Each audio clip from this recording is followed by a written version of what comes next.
Anong ginagawa mo? Harvest po kami Okra. ng okras. Kakaiba yung okra nila dito, no? Ano? Ano naging kakaiba? Yung sa atin, yung nabibili yung parang imported, parang mas dark. Ito mas halatang ano, fresh.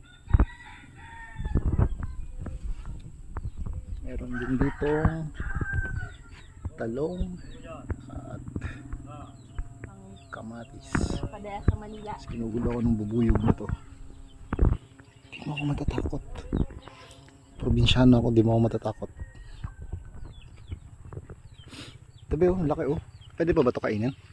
Ano na yan? Matigas. Ang tigas na. Sayang nga ino. Oo, dapat na-harvest ng maaga. Sabi na ako'y bungay. Napabayaan nyo. Ano na?